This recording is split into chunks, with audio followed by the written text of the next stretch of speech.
కొత్తగా బండ్లు కార్లు కొనుక్కుందామని చూస్తున్నోళ్ళ కోసమేనోళ్ళ ఈ వార్త. ఇంకో నెల 2 నెలల బండ్లు కార్లు కొనుక్కోవాలని ఆలోచన చేస్తున్నోళ్ళు ఇంకా ఆలస్యం చేయకుండా వెంటనే కొనుక్కునే ఉపాయం చేయండి. లేకుంటే మీరు అనుకున్న బడ్జెట్ పెరుగుతుంది. అదేంది, కొత్తగా జిఎస్టీ ఏం పెంచలేదు, బండ్లు కార్ల ధరలు పెంచుతున్నామని కంపెనీలు కూడా చెప్పలేదు కదా. మీరేంది గుబులు పడే ముచ్చట చెప్తున్నారని అంటారా? సరే, ఈ వార్త పురాగా చూస్తే ముచ్చటేందో మీకే సమజైతది.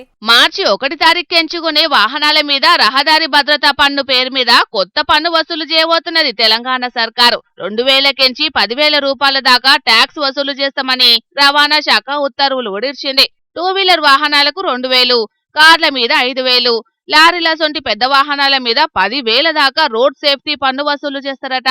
కాకుంటే రైతులు వాడుకునే ట్రాక్టర్లు, టిల్లర్ల మీద మాత్రం ఈ ట్యాక్స్ వసూలు చేయరట.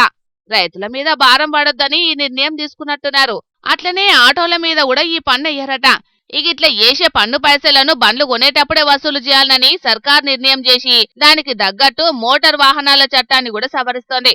ఈ నిబంధనలు మార్చి 1 తారీఖు నుంచి అమలు చేస్తే ఏడాదికి 270 కోట్ల నుంచి 300 కోట్ల దాకా ఆమ్దాని వస్తుందని రవాణా శాఖ అధికారులు అంచనా వేస్తున్నారు. ఈ పైసలను సపరేట్ ఖాతాలకు మళ్లిస్తారట.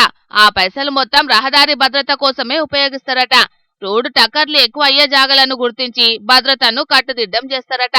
అట్లనే స్పీడ్ కెమెరాలను సుతం ఈ పైసలతోటే కొంటారట.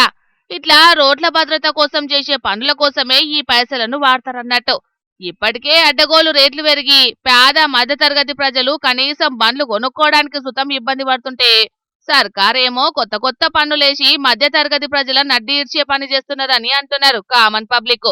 మరిట్లా వసూలయ్యే పైసలను నిజంగానే రహదారుల భద్రత కోసానికే వాడతారో లేకుంటే ఇంకేం చేస్తారో చూడాలి మరి.